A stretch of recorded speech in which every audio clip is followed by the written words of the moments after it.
Je vais maintenant demander à M. Bernard Saunier, ingénieur, de venir nous parler du projet. Donc, merci. Normand Baudet pour Presse Mob. Les dossiers climatiques ne semblent pas progresser. Au Québec, on sait que l'électrification va être au cœur de la lutte au changement climatique. Le gouvernement Legault, actuellement, nous promet une politique d'électrification.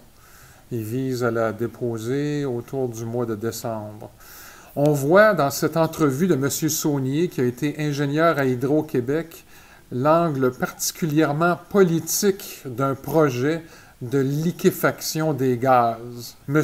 Saunier se questionne sérieusement sur les motivations d'Hydro-Québec dans sa participation à ce grand projet industriel qui est en train de se développer au Québec. On voit en fait que ce projet-là est lié à une vision traditionnelle d'exportation et de servir des grands consommateurs pour écouler les surplus.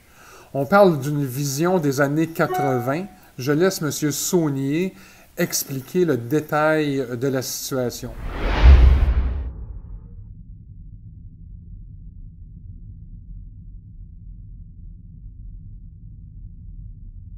Il s'agit quand même d'une société d'État qui va faciliter donc l'exportation de gaz naturel qui va produire minimalement dans d'autres pays 32 mégatonnes de gaz à effet de serre sous forme de CO2 au moment de sa combustion finale.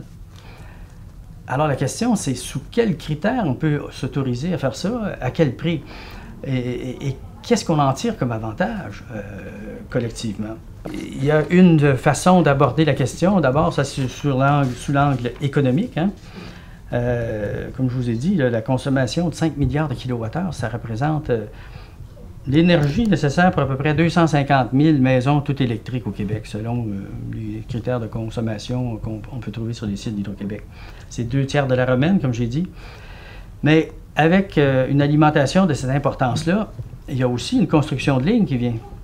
Récemment, au mois de juillet, la Régie a approuvé la construction d'une ligne de transport de 735 kV. On construit ça pour transiter des volumes de puissance, des capacités électriques importantes. Donc, vraisemblablement, il y a une bonne partie de la ligne qui va servir à alimenter les besoins de Saguenay. Il y a Énergie Saguenay dans ça, il y a possiblement des projets chez BlackRock et d'autres usines dans ce coin. Alors, en autorisant la construction du poste, de la ligne entre le poste Miquois et Saguenay, la Régie a autorisé donc un investissement d'Hydro-Québec de 790 millions de dollars, plus 15 % de dépassement. Tout ça est autorisé. Donc, on est dans des eaux d'un projet de 900 millions, plus les lignes qui vont aller se raccorder à tension un peu plus basse, mais quand même à haute tension aussi. On parle de projets importants. L'impact tarifaire, donc, pour répondre à votre question, il est là, et la Régie l'a estimé dans sa décision d'autorisation, à 40 à 82 millions par année. Pour nous, pour les abonnés. Peut-être qu'une autre façon de présenter les choses, c'est de voir quelle est la valeur de cette électricité qui est fournie à l'usine Énergie Saguenay par Hydro-Québec? Si on considère le tarif préférentiel de la grande industrie au Québec, les tarifs spéciaux dont on parle, au dernier connu, là, ou enfin auquel on se réfère souvent, c'est un contrat de 3,3 cents du kilowattheure. Ça représente 165 millions de dollars de revenus pour Hydro-Québec, ça, par année. Mais si l'Hydro l'avait vendu à l'exportation sur des marchés voisins, il aurait vendu à 4,7 cents. Donc, il aurait tiré 235 millions de dollars. Ça veut dire qu'il y a une différence déjà là, de 70 millions là, qui serait moins déficitaire pour nous. Une fois qu'on n'a plus ces 550 mégawatts pour répondre aux besoins du marché intérieur, qu'est-ce qu'il faudra faire si on en a besoin? Se construire quelque chose d'autre à un prix qui va probablement dépasser le prix de la romaine à l'époque où l'Hydro avait déposé son étude d'impact au BAP en 2007. Enfin, si je suis moyennement clair, vous comprenez qu'il y a une sorte de subvention de facto, soit parce qu'Hydro accepte de réduire ses revenus vis-à-vis des exportations, ou soit qu'elle se prépare à nous construire quelque chose d'autre qui va nous coûter infiniment plus cher que ce qu'elle fait charger à l'industrie. Je ne sais pas comment on appelle ça, mais il y a comme un drôle d'encouragement qui est fait à cette industrie-là, alors qu'on a nous-mêmes des besoins. En plus que le projet gazier va amener sur les marchés voisins, ou étrangers plutôt, sur d'autres continents, une autre problématique, c'est que le prix du gaz, ça va le faire baisser. Et à mesure qu'il va baisser, ça va limiter la capacité des États de développer des sources d'énergie renouvelables qui devraient aussi servir à la décarbonisation de leur économie. Alors, dans ce projet-là, pour moi, la décision d'Hydro-Québec de contribuer à ce projet-là est pour le moins obscure.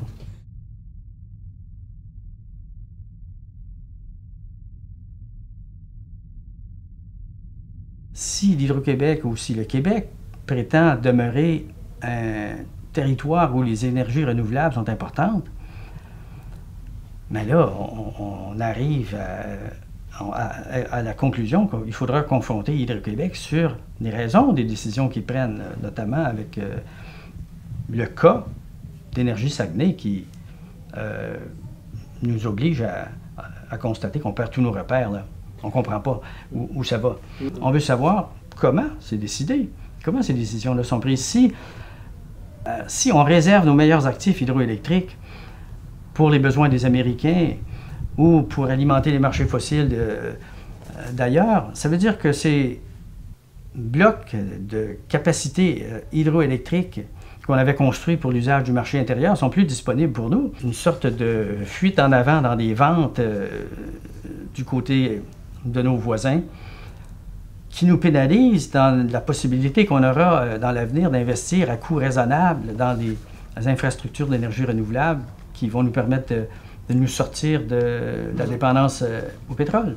Alors que partout dans le monde, on voit les réseaux d'électricité devenir bidirectionnels, c'est-à-dire qu'il y a un échange entre les consommateurs et les fournisseurs d'énergie, on reste au Québec dans un modèle d'affaires entièrement unidirectionnel. Tout arrive de la production au nord et puis c'est alimenté dans tous les foyers du Québec sans qu'on puisse réellement dire « Ah ben oui, moi je peux réduire la demande, je peux produire peut-être avec plein de gens de ma communauté, je peux participer à améliorer l'efficacité du système énergétique et l'ouvrir sur les nouvelles possibilités surtout qu'offre la production décentralisée, les ressources distribuées pour faciliter la gestion du réseau, surtout que les batteries, on les a déjà, c'est nos réservoirs hydroélectriques.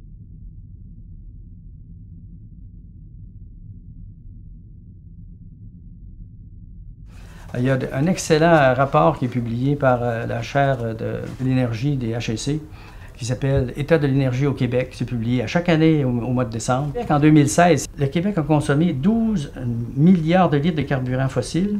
Et ça a entraîné des dépenses directes de 6,5 milliards de dollars de la part des ménages québécois. Ça, c'est encore tiré du même rapport. Pour remplacer l'énergie utile de ces 12 milliards de litres de carburant fossile consommés en transport, on aurait besoin de 35 TWh d'électricité pour remplacer tout ça. Or, Hydro-Québec, en 2018, l'année dernière, pour donner un exemple, ils ont exporté 36 TWh d'électricité à un prix de vente moyen de 4,7 cents.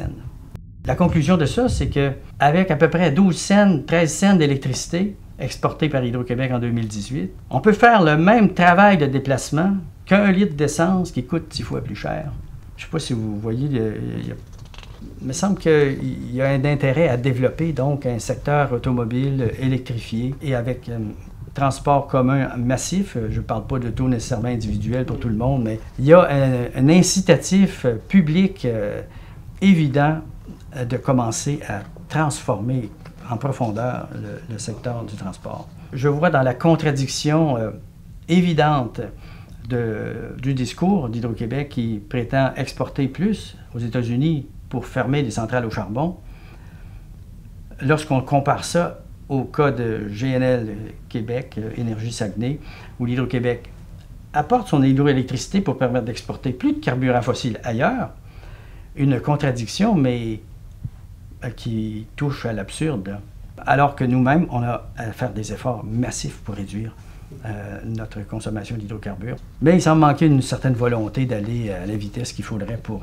y parvenir. Et certainement que le cas du projet Énergie Saguenay nous montre une société d'État qui est plus à la recherche de revenus de n'importe quelle façon que d'investissements, comment les qualifier, qui iraient dans le sens d'une décarbonisation de notre propre économie.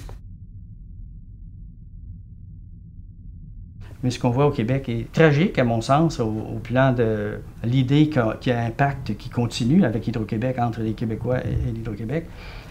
Et on le voit par les délibérations sur le projet de loi 34 à l'heure actuelle.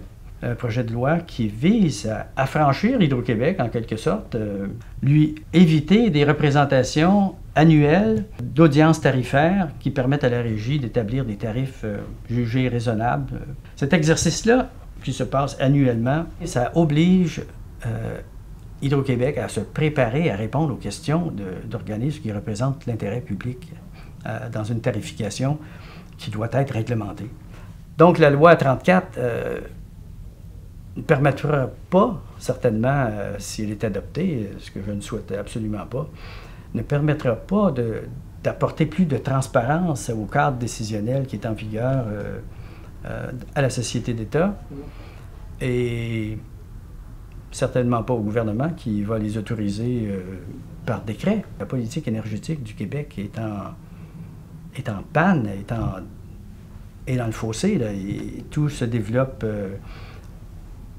par silos, mais sans vraiment qu'on ait une idée très claire de ce qui motive les décisions et une idée très claire de comment on va faire pour se sortir de cette économie ruineuse basée sur la consommation croissante de carburant. Cette électricité qu'on économiserait, on pourrait faire d'autres choses, décarboner notre économie, réorganiser notre économie au complet pour éviter que tout notre argent s'en aille dans les poches des pétrolières, des fossiles. Qu'on garde nos sous chez nous pour faire des projets qui vont nous permettre de dire à nos enfants plus tard, ben voyez, on a fait ce qu'il fallait pour essayer de corriger les problèmes dont on a parlé au début de crise climatique. En ce moment, chez Hydro-Québec, on voit bien qu'on parle clairement d'une vision des années 80 du développement énergétique au Québec. À l'ère de l'urgence climatique, on doit innover. L'électrification doit passer par le développement de nos communautés. La loi 34 aura pour effet de restreindre de façon importante la participation des citoyens aux décisions. Exactement ce que M. Saunier nous dit, les citoyens doivent s'impliquer. On semble vouloir un processus de consultation aux 4 ans, limitant ainsi l'accès à des informations fondamentales pour les citoyens et l'impossibilité finalement de participer de façon active à la prise de décision relative à la tarification de l'électricité au Québec. On parle d'un gouvernement qui semble vouloir fonctionner en vase clos en ce qui a trait à la mise en œuvre d'une politique de lutte au GES. C'est très inquiétant.